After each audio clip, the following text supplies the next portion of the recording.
Pacific Ocean. Late 1944. The horizon burns gold beneath a dying sun as warships drift silently in the vast blue calm. Their hulls are scarred, their decks still carrying the blackened marks of kamikaze fire. Around them, an impossible sight. A city, floating on water, cranes swing above the waves. Sparks rain from welding torches that hiss against metal plates. Beneath the shadows of aircraft carriers and battleships, smaller vessels hum with tireless rhythm. Repair barges, machine shops, floating dry docks. Thousands of men work without pause, their hands soaked in oil and salt, their eyes fixed on the next dawn's battle. This was Ulithi Atoll, once an empty ring of coral, now the beating mechanical heart of the U.S. Navy. A base that never touched land, yet kept an entire fleet alive. The question is, how did they build it? The Pacific Ocean, an expanse so large it could swallow entire continents. From California to the Philippines stretched more than 7,000 miles of water, with only scattered islands breaking the endless blue. When Japan struck Pearl Harbor in December 1941, the United States suddenly faced a war fought not across borders, but across oceans. In the early years of the Pacific Campaign, the U.S. Navy had one glaring weakness: distance. Every ship damaged in battle had to limp thousands of miles back to Pearl Harbor, or even to San Francisco for repair. A cruiser hit by bombs off the Solomon Islands might take weeks to reach safety. A destroyer with a cracked hull could sink before ever seeing dry land. The Japanese, controlling island after island across the Central Pacific, seemed to have the advantage of proximity. Their bases were close, fortified, and supported by shorter supply lines. American forces, by contrast, were operating from the edge of the world. Admiral Chester W. Nimitz, Commander-in-Chief of the Pacific Fleet, quickly realized a grim truth. The Navy could win battles, but lose the war to logistics. Every mile a ship traveled away from Pearl Harbor stretched its life expectancy thinner. The Pacific Campaign was not just a struggle for islands. It was a war of endurance, fought against time, fatigue, and the limits of steel. By 1942, American shipyards on the U.S. mainland were working at full capacity, turning out new destroyers, carriers, and submarines. But the ocean itself was the problem. The fleet could strike deep into enemy territory, but it couldn't stay there. Every torpedo, every shell, every gallon of fuel had to come from somewhere. And when the fighting grew intense, as it did around Guadalcanal and the Solomon Islands, the system began to break. Ships returned to Pearl Harbor battered and bleeding, only to find repair queues stretching for months. Carriers were forced out of action. Cruisers that might have supported invasions were left idle in dry dock. For every hour of combat, there were days lost to transit and maintenance. The Pacific, as one admiral described it, was a desert of water. And in that desert, there was nowhere to rest. That's when a radical idea began to take shape. If the fleet couldn't come home for repairs, perhaps home could come to the fleet. It started small. Barges and auxiliary vessels were outfitted with cranes, welding tools, and machine shops. The Navy's construction battalions, the Seabees, began experimenting with mobile repair platforms and floating workshops. But these were makeshift solutions, temporary and limited. The turning point came after the battles of 1942 and early 1943, Midway, Guadalcanal, the Aleutians. The U.S. Navy had survived, but it had learned a painful lesson. The Pacific War could not be fought from Pearl Harbor. The distances were too great, the tempo too fast. The next phase of the war would demand something new, an entire floating infrastructure that could move wherever the fleet did, and at its center would be the idea of the advance base, a mobile city of steel, capable of refueling, rearming, and repairing ships at the very edge of combat. This vision would change naval warfare forever. The idea of a base that could move was as bold as it was untested. In 1943, as the Pacific Campaign gathered speed, the U.S. Navy began to convert its abstract concept into steel, rivets, and floating platforms.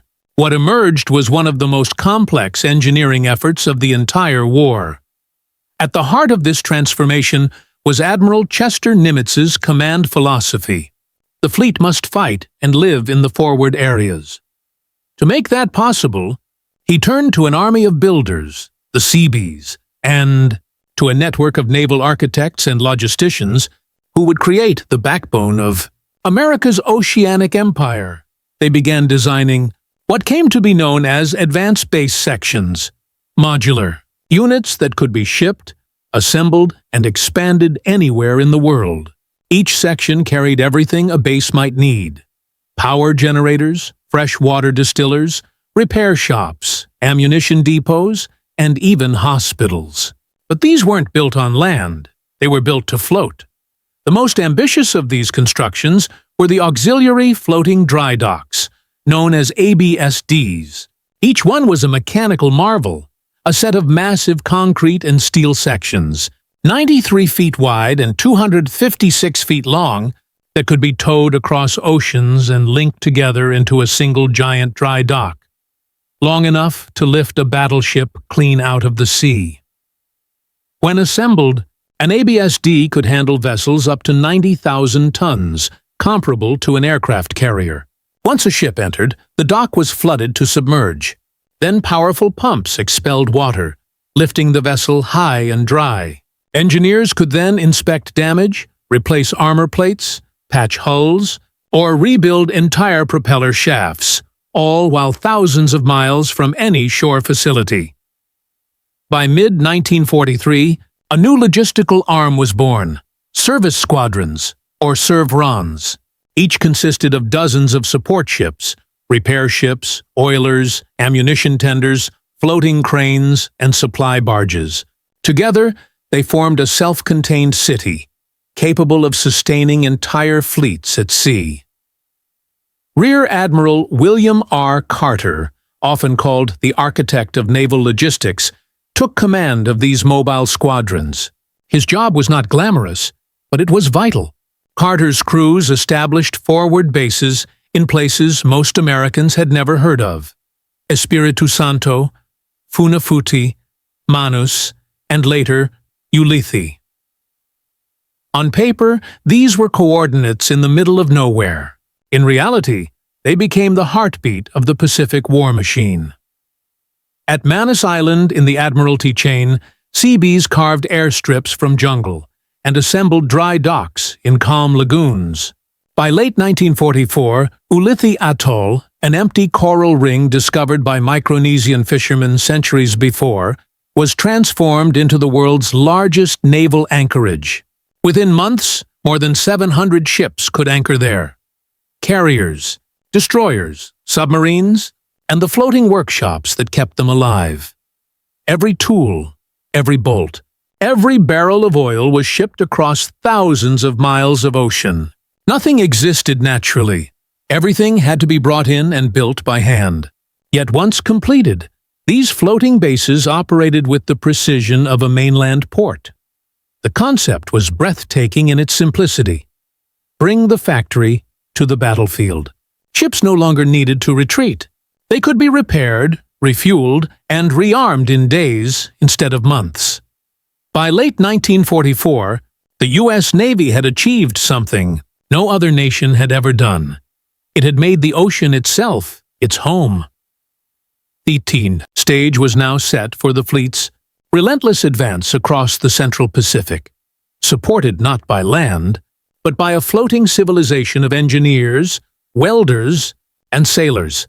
From these artificial harbors, the fleet would strike at the Philippines, Iwo Jima, and Okinawa, and never once look back.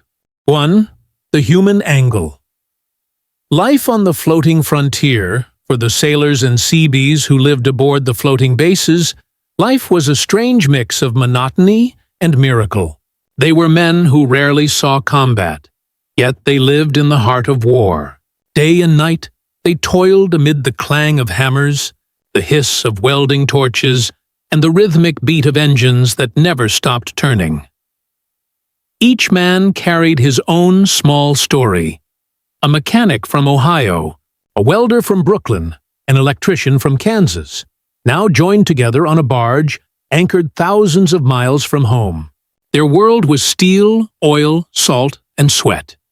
The heat was constant. The smell of fuel and rust clung to everything. Rainwater tasted metallic. But despite the exhaustion, morale remained steady. These men understood that their work decided whether the fleet lived or died. They saw ships arrive torn apart by battle. Decks ripped open, hulls scorched, gun turrets shattered. And they saw them sail away days later, whole again, flags flying. The satisfaction was quiet, but immense. Some called the bases steel islands. Others called them miracle factories. But for those who lived aboard them, they were something else entirely. A floating community bound by grease, danger, and an unspoken pride in keeping the fight alive. The technological angle, engineering the impossible. The technology behind the floating dry docks was nothing short of revolutionary. At first glance, they appeared as a collection of massive steel boxes linked together, but each was a precision-built unit capable of independent operation. When assembled, the dry dock formed a U-shaped basin with hydraulic ballast tanks along its sides. By flooding these tanks, the dock sank beneath the surface, allowing a ship to float inside. Then, with pumps roaring like thunder, the tanks expelled water, lifting the vessel high and dry above the waves. The scale was awe-inspiring. Some docks could raise battleships longer than football fields. The miss.The, assembled at Espiritu Santo, weighed over 90,000 tons when fully constructed. Every section carried its own generators, cranes, and crew quarters. The engineering had to be exact. Tolerances were measured in inches across structures hundreds of feet long. It wasn't just about lifting ships. The repair crews performed miracles under conditions that would cripple a civilian yard, replacing propellers underwater, welding armor plates while waves crashed against the hull, even restoring power systems scorched by fire. Everything depended on coordination between dockmasters, divers, machinists, and supply ships ferrying replacement parts. The floating base functioned like a living organism, every heartbeat synchronized by human skill and mechanical rhythm. These inventions didn't just repair ships. They redefined what a navy could do. They transformed the idea of logistics from a limitation into a weapon. The strategic angle, turning the tide of the Pacific before 1943, naval warfare followed a simple rhythm. Fleets fought, withdrew, and recovered. Each engagement drained strength, forcing months of repair and resupply before the next push. Japan counted on this rhythm, believing that distance would weaken the Americans faster than combat itself. But the creation of the floating repair bases shattered that assumption. Now, the U.S. Navy could strike, repair, and strike again, without pause. The Pacific Fleet became a continuous force, fueled and fixed in motion. At Ulithi and Manus, damaged ships rotated through repair zones, while others returned to battle. Destroyers could replace torpedo tubes overnight. Carriers received new flight decks within days. The rhythm of war changed entirely. Japanese commanders, expecting months of downtime, found their enemies returning to the fight within a week. The floating bases removed the single greatest constraint in naval history, distance, and turned it into a strength. This was not just engineering, it was strategy through innovation. The ocean was no longer an obstacle. It was now America's greatest ally. Each angle revealed a new dimension of this floating empire. Human grit, mechanical genius, and strategic brilliance woven together across thousands of miles of ocean. And yet, behind every flame of a welding torch and every ship reborn, a new challenge loomed: the sheer scale of sustaining non-stop war. 42 Fodermeme, 1044. The leadership angle, Nimitz, and the logic of the ocean. At the center of this logistical miracle stood Admiral Chester W. Nimitz. Calm, analytical, and deeply methodical, Nimitz understood something most admirals didn't. Wars are won not only by courage, but by movement. While others focused on battles and victories, Nimitz focused on continuity. He knew that to defeat Japan, the U.S. Navy had to remain constantly operational, never retreating to the mainland, never giving the enemy time to recover.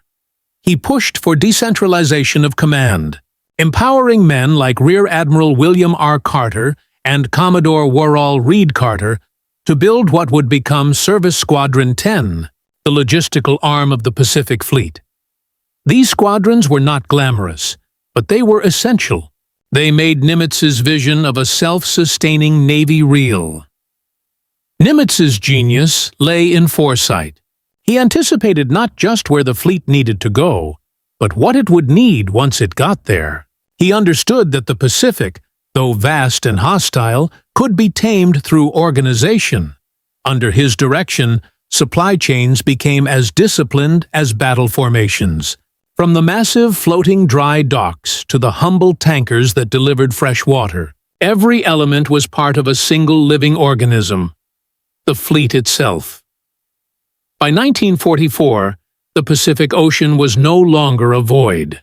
Under Nimitz's quiet guidance, it had become an American highway, mapped, supplied, and constantly alive.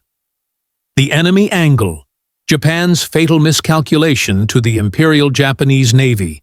The early victories of 1941 and 1942 confirmed what they already believed. America was too far away, too slow to replace what it lost, too dependent on distant bases. In Tokyo's war rooms, strategists spoke of attrition, bleeding the U.S. Navy through distance. Every battle, they believed, would push American ships farther back across the Pacific, forcing long repairs in Pearl Harbor, or even San Francisco. Japan's defense perimeter depended on time bought by geography. But by 1944, that assumption collapsed. When the Japanese struck at the Philippines, they found the same ships they had crippled weeks before, repaired, refueled, and back in formation. Battleships like the West Virginia and carriers like the Enterprise seemed indestructible, returning again and again from the edge of annihilation. Japan's admirals could not comprehend it. Their own damaged vessels required months of repair, often at overworked dockyards like Kure or Yokosuka. In contrast, America's war machine floated, repairing itself in the very waters Japan had once controlled. This unseen advantage, logistics in motion, eroded Japan's naval strategy from within. Every engagement drained their strength while America's renewed. The Pacific, once their shield, had turned into a trap. By the time the Japanese command understood the scale of the American system, it was far too late. The ocean they thought would isolate the U.S. Navy had instead connected it through floating bases, repair docks, and tireless crews who never went home. The moral angle, the silent cost of endless readiness. While the floating bases became symbols of American ingenuity, life aboard them carried its own quiet suffering. These men did not see the glory of battle. There were no medals for fixing engines or patching hulls, yet their exhaustion was relentless.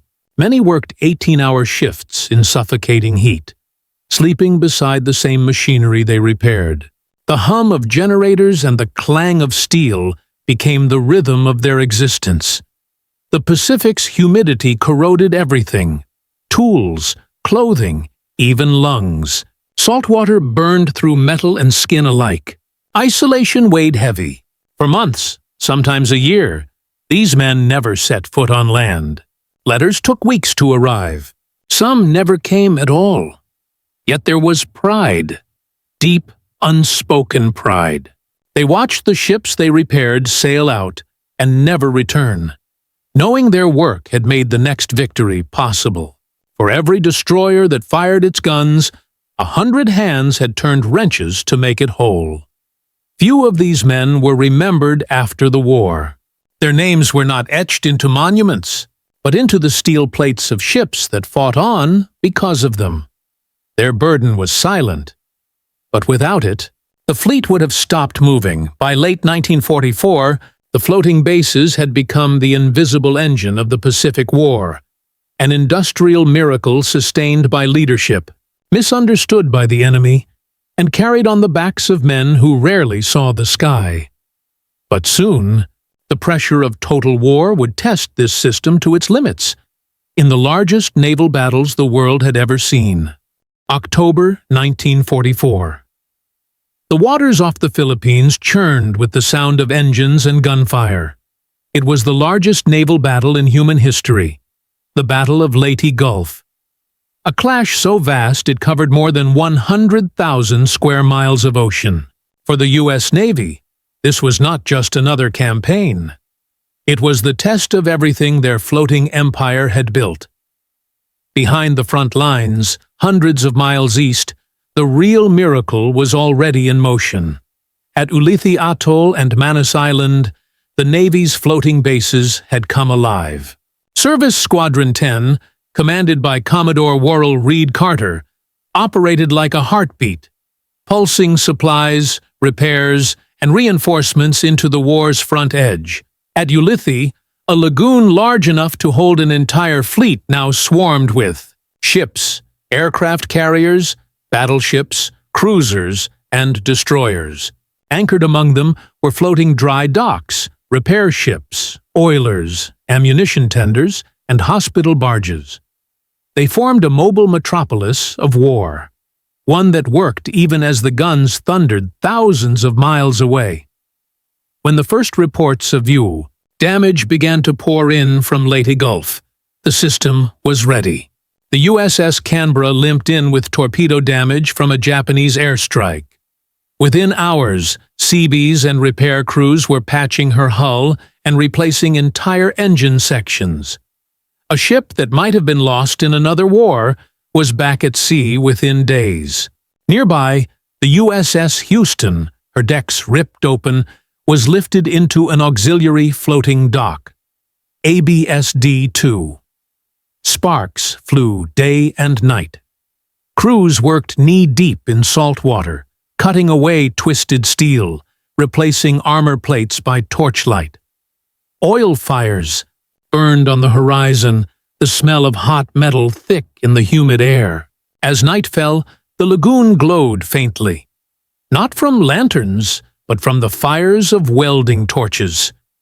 Ulithi had become the Pacific's forge. In those same days, the great carriers, Enterprise, Essex, and Intrepid, cycled through emergency repairs. Planes landed and launched almost without pause.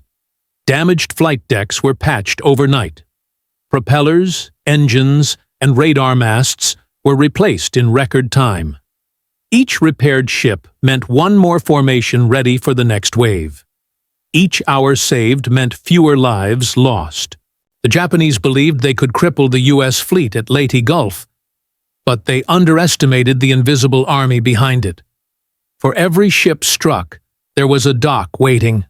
For every engine destroyed, a spare ready.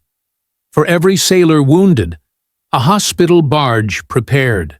Ulithi and Manus did not just repair ships, they repaired momentum. The fleet fought for days without withdrawing. It sustained losses, but not exhaustion. The system held. The forward bases absorbed the punishment of total war and gave back resilience. When the guns fell silent, Leyte Gulf ended with Japan's naval power shattered. 4 major engagements, dozens of ships sunk, and the Imperial Navy effectively destroyed as a fighting force. But victory came not just from superior firepower, it came from endurance. The U.S. Navy could stay in the fight because its backbone never broke, and as the fleet prepared for its next leap toward Iwo Jima and Okinawa, the floating bases grew even larger, even more indispensable. The war was entering its final, most brutal phase, and the ocean itself would now become America's ultimate weapon. March 1945. The Pacific stretched into storm-gray horizons. Ahead lay Okinawa, the last step before Japan itself. Operation Iceberg would be the largest amphibious assault of the Pacific War. But for Admiral Nimitz, the true challenge wasn't invasion, it was endurance. The fleet would remain in constant action for nearly 3 months. There would be no return to port, no pause for repairs. Every destroyer, carrier, and battleship had to keep fighting despite relentless kamikaze attacks, typhoons, and mechanical breakdowns. The only way to make that possible was through the ocean's hidden cities. The floating repair bases of Service Squadron 10 at Ulithi Atoll. The lagoon now looked like an industrial skyline. Gigantic dry docks stood like skyscrapers on water. Supply ships sat stacked with munitions and aircraft parts. Fuel tankers formed convoys stretching to the horizon. More than 700 ships gathered in one of the greatest concentrations of naval power in history. From this floating metropolis, waves of ships surged toward Okinawa. Behind them, a second fleet remained, a fleet of repair, resupply, and salvation. When kamikaze planes crashed into carriers like the USS Franklin, Bunker Hill, and Enterprise, the forward repair system went into overdrive. Within hours of a hit, emergency patch teams boarded damaged ships, stabilizing them for the journey back to Ulithi. Once there, work began immediately. Torpedo holes were sealed with steel plates welded under floodlights. Burned-out flight decks were torn apart and replaced section by section. Planes wrecked in hangars were stripped for parts, their engines recycled for others still fighting. There were nights when the entire lagoon shimmered with sparks, thousands of torches flickering across the water like fireflies on steel. The air was thick with the smell of fuel and ozone. Music played faintly from a radio somewhere, drowned out by the hiss of welding arcs. Every man knew the stakes. The Japanese air campaign against the fleet was ferocious. Over 900 kamikaze attacks struck the invasion armada. The death toll rose daily. Ships arrived at Ulithi half destroyed, yet within days, they returned to the front. The USS Enterprise, the Big E, was struck again in May 1945. Her decks were torn apart, her elevators shattered. But the floating dry docks swallowed her whole, lifting her massive hull above the water. For 2 weeks, the Seabees and repair crews labored around the clock. When she left Ulithi, she carried fresh armor and a new deck, ready to rejoin the fleet. As the battle raged on, Service Squadron 10 functioned like a pulse, keeping the fleet alive. Supplies flowed in precise rhythms, ammunition from floating depots, food from refrigerated barges, fuel from tankers that crossed the Pacific like veins carrying lifeblood. Even Admiral Nimitz visited Ulithi during this time, standing quietly on a command barge overlooking the endless rows of ships. He said little, but he understood what he was seeing. The realization of a vision born years earlier, now operating beyond imagination. By the time Okinawa fell in June 1945, more than 1,500 ships had cycled through forward repair bases. Over 5,000 battle-damaged vessels were restored to fighting condition without ever touching an American shore. The war in the Pacific was no longer just a series of battles. It was an unbroken line of motion, powered by men who turned the ocean itself into a machine of war. But for those men, victory came with a cost. A fatigue that no medal could measure. They had kept the fleet alive for 3 relentless years. Now, as Japan neared collapse, the floating empire they had built stood on the edge of disappearance, destined to fade once peace returned. August 1945. The Pacific, once alive with the roar of engines and thunder of guns, turned eerily calm. The atomic bombs had fallen on Hiroshima and Nagasaki. Japan's formal surrender came aboard the USS Missouri on September 1945. For the men of Service Squadron 10, victory brought no cheers, only exhaustion and disbelief. Many stood on the decks of their repair ships staring at the horizon, where for the first time in years, no smoke rose, no aircraft circled. The ocean was quiet, but even peace brought work. Thousands of warships, scarred, battered, and weary, had to be repaired once more, not for battle, but for home. The floating bases, once the beating heart of the Navy's Pacific machine, now became dismantling stations. At Ulithi Atoll, crews began shutting down power lines that had glowed for months without rest. Workshops once filled with the clang of steel now echoed hollow and empty. Ships were stripped of tools, engines cooled for the last time, and makeshift hospitals cleared of their final patients. The vast anchorage that had once hosted 700 ships began to empty. Each departure left the lagoon a little quieter, the sea a little wider. Service Squadron 10's commander, Commodore Worrall Reed Carter, recorded in his reports the monumental scale of what had been achieved. "Never before in history," he wrote, "has a fleet of such size operated so far from home, so continuously, and so effectively sustained." His words were not an exaggeration.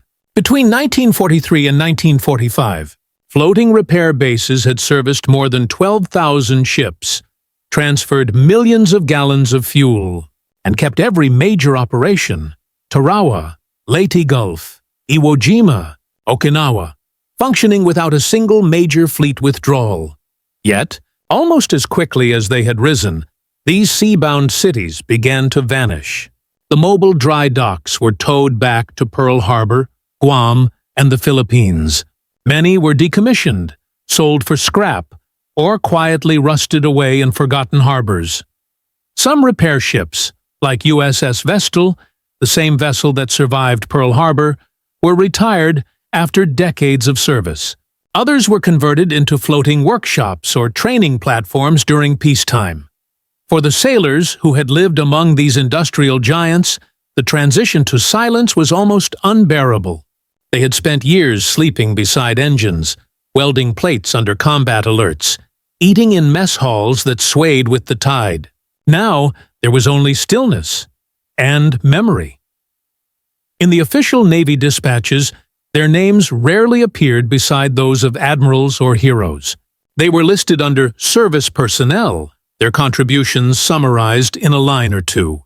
But among those who had seen battle firsthand, every pilot, every destroyer captain knew the truth. Without the floating bases, the Pacific Fleet would never have survived. Even as they packed their duffels and watched their ships sail for the last time, they understood that they had built something extraordinary, something that had changed how wars at sea would be fought forever. As the last cranes were folded, and the final sparks from the welding torches faded into night, the ocean reclaimed what had once been its own. But the legacy of those floating workshops was far from over. It would echo into the coming age of the Cold War, influencing how the United States projected power across oceans once again. In the years after 1945, the Pacific slowly emptied of its steel armadas.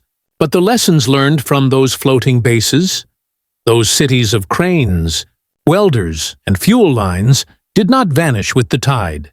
The U.S. Navy, now the most powerful maritime force on Earth, began to reshape itself around the principle that had defined the Pacific War: mobility through self-sufficiency. During the early Cold War, this philosophy found new form. Instead of massive anchored repair stations like Ulithi, the Navy built mobile support task forces, smaller, faster, and globally deployable.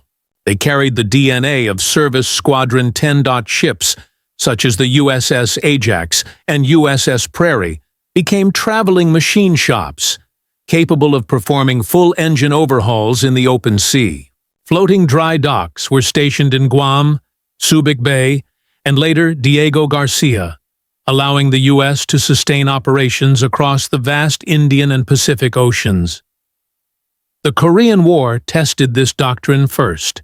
As UN forces fought along the peninsula's harsh coasts, repair ships anchored in Japanese harbors and off Pusan worked around the clock, just as their WTI predecessors had done. The system held. The Navy could now fight anywhere without needing a home port nearby. By the time of the Vietnam War, the concept had evolved even further. The Navy established Yankee Station and Dixie Station in the Gulf of Tonkin, floating operational hubs supported by supply ships, oilers, and repair tenders. Engineers referred to them as floating bases, but the idea's lineage stretched directly back to Ulithi. What had begun as a desperate wartime improvisation had become standard naval doctrine. The ocean was no longer an obstacle. It was infrastructure. Meanwhile, veterans of Service Squadron 10 grew older, their wartime photographs gathering dust in attics. Many never spoke of what they built, believing the world had little interest in floating machine cities. Yet among naval historians, their work began to gain recognition. Admiral Nimitz himself later reflected on the achievement in an interview. Our ships could fight anywhere, because our bases could float anywhere. By the late 20th century, the same principle powered America's global reach. Aircraft carriers, replenishment groups, and modular support vessels operated as a seamless network, a direct descendant of the WTI mobile service squadrons. Even modern conflicts, whether in the Persian Gulf, the Indian Ocean, or the South China Sea, quietly rely on this invisible architecture.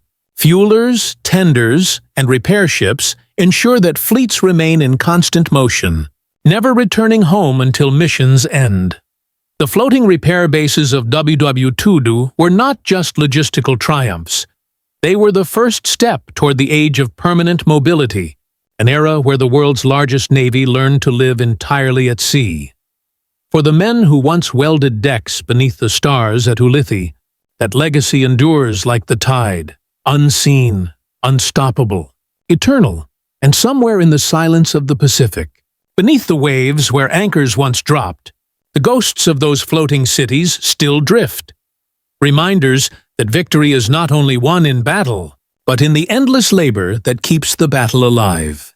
In the end, the story of the floating repair bases is not one of glory or conquest. It is a story of endurance, of men who turned the sea itself into a factory for survival. They were not frontline heroes. They did not fire the guns or launch the planes. Yet every victory across the Pacific rested on their shoulders.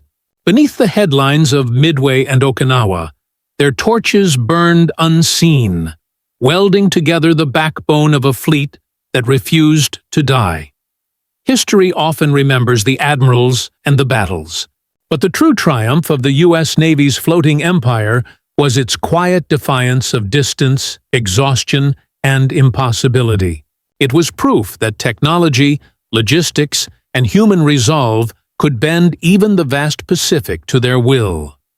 When the war ended, the floating bases disappeared, but their spirit remained, woven into every modern carrier strike group, every replenishment convoy, every ship that sails thousands of miles from home, yet never stands alone. They remind us that victory in war is rarely a single moment. It is an accumulation of effort, of countless hands, nights and sparks, turning chaos into function and despair into endurance. And somewhere between the tides and the rusted anchors, the echoes of those floating workshops still whisper through the waves. A reminder that sometimes the greatest acts of war are those that keep others fighting.